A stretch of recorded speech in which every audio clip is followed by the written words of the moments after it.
Hello and welcome my friends.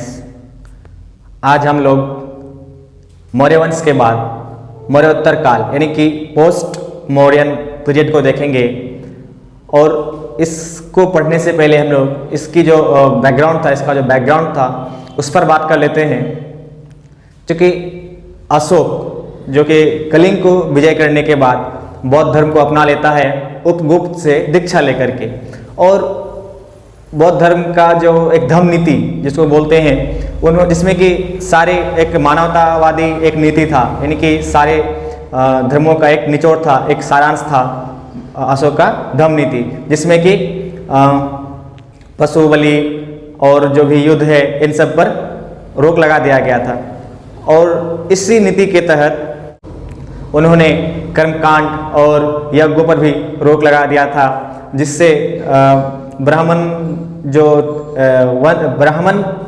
वर्ग था वो बौद्ध से या अशोक से बहुत ज़्यादा नाखुश थे। यानी कि एक ऐसा माहौल बन गया था जिससे कि ब्राह्मणों को काफ़ी हानि हुआ था, क्योंकि उसके इससे धम्म नीति ने उसे जो दान दक्षिणा यागों से मिल रहा था उन सब पर रोक लग गया था।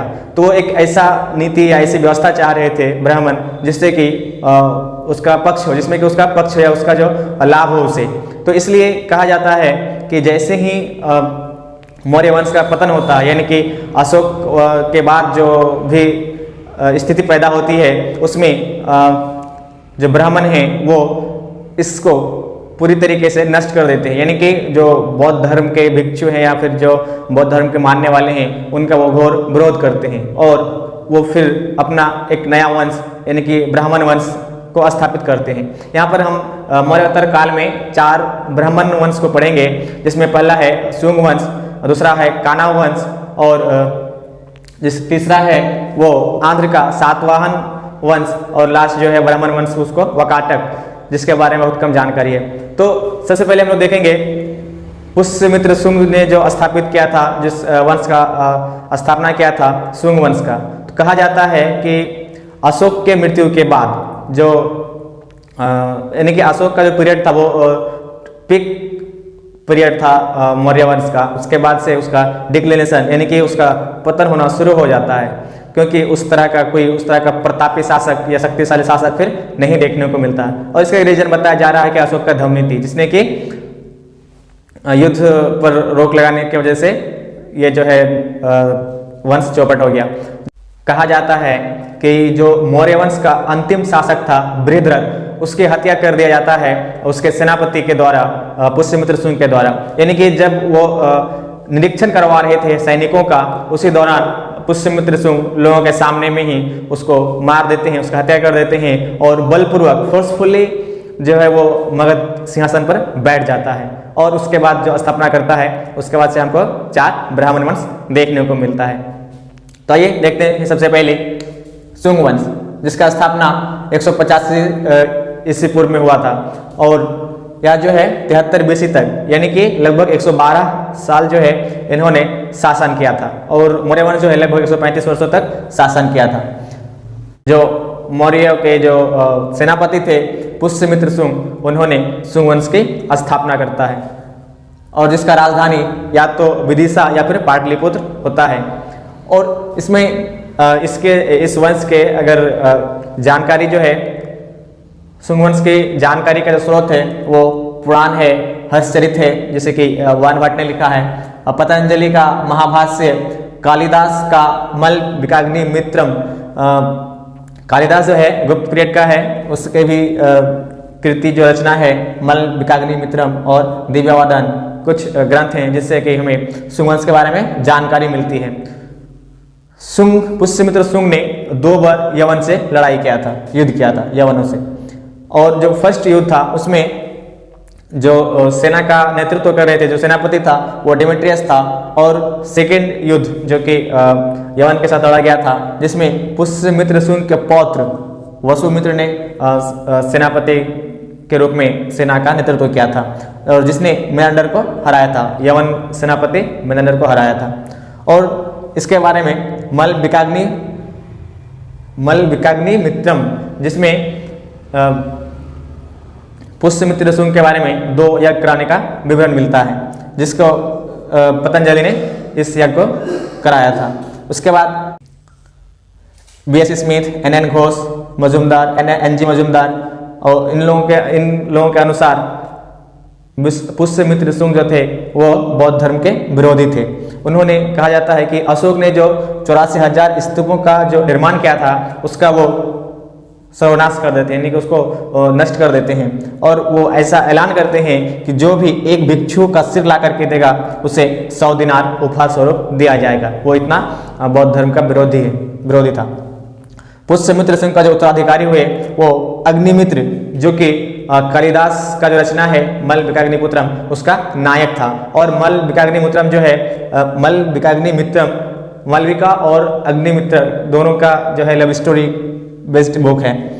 और जिसका शुंग वंश का तीसरा शासक हुए वो सुज्येष्ठ, और जो चौथा शासक हुआ वो वसुमित्र, जो कि पुष्यमित्र शुंग का पौत्र था। और इन्होंने यवन सेनापति नंदर को हराया था। पुराण के अनुसार जो इसका 10वां और अंतिम शासक हुए वो थे देवभूति, जिसका हत्या जो है वसुदेव कर देते हैं और कानव वंश का स्थापना करते हैं। चलिए देखते हैं कानव वंश, जो कि यह भी एक ब्राह्मण वंश ही था, जिसका स्थापना 73 BC में किया गया था और ये 28 BC तक इसका शासन रहता है। इसका संस्थापक वसुदेव, जिसका राजधानी पाटलिपुत्र है, और इसके बारे में बहुत ज़्यादा जानकारी नहीं है। इसका जो अंतिम राजा हुए कनव वंश का वो था सुशर्मा, जिसका जो है सिमुक यानी कि सातवाहन वंश के संस्थापक सिमुक के द्वारा हत्या कर एक नए ब्राह्मण वंश का स्थापना किया जाता है, आंध्र सातवाहन वंश। इसका स्थापना 28 BC को 60 BC को से लेकर के 240 BC लगभग 300 साल तक इन्होंने शासन किया था। सिमुक जो कि सातवाहन वंश के संस्थापक थे, और इन्होंने जो प्रारंभिक शासन शुरू किया था वो महाराष्ट्र के क्षेत्र में किया था। इसका राजधानी प्रतिष्ठान या पैठान था, और यह जो क्षेत्र है कृष्णा गोदावरी का ही क्षेत्र था सातवाहनों का।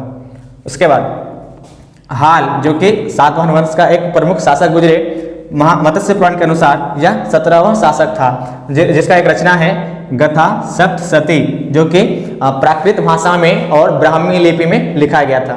और इसमें भी जो है 700 छंदों वाला यह भी एक प्रेम कहानी का ही रचना है, प्रेम कहानी का किताब है।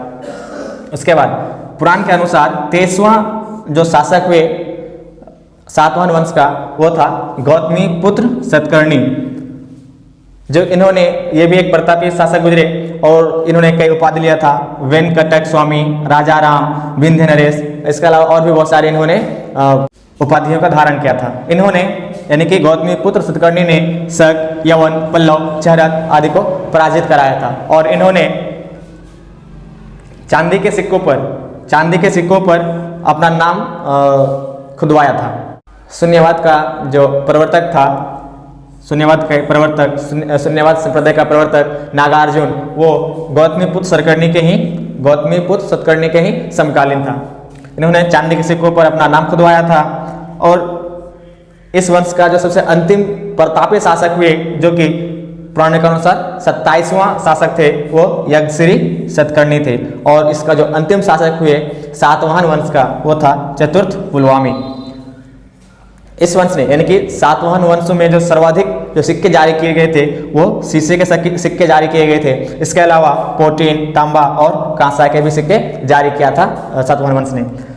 सातवाहन वंश ने ही यह प्रथा सबसे पहली बार या सर्वप्रथम चालू किया था, जिसमें कि करमुक्त भूमि दान एवं जागीर ब्राह्मण और भिक्षुओं को दिया जाता था। और उसके बाद देखते हैं जो कलिंग नरेश खारवेल के बारे में, जो कि कलिंग का तीसरा वंश था चेदी वंश, जिसमें इसके बारे में जो जानकारी है हमें हाथी गुम्फा अभिलेख से मिलता है।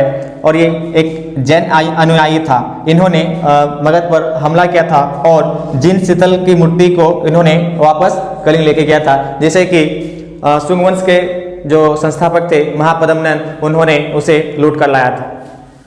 और उसके बाद जो एक और वंश देखने को मिलता है, यह भी एक ब्राह्मण वंश था, वकाटक, जिसका संस्थापक विंध्यन शक्ति था। और हरिसेन जो कि वकाटक वंश शासक था, उस टाइम में इसका जो यह वंश था चरम उत्कर्ष पर था। और कलचुरी वंश के द्वारा इस वंश का अंत कर दिया था, यानी कलचुरी वंश के आक्रमण से इस वंश का अंत हो जाता है। चलिए दोस्तों, आज के सेशन में बस इतना ही। हम लोगों ने जो मौर्य उत्तर काल के जो वंश थे, ब्राह्मण जो वंश थे, वंश जिसमें पहला पुष्यमित्र शुंग का शुंग वंश, कणव वंश और सातवाहन वंश और वकाटक वंश जो कि ब्राह्मण वंश ही थे।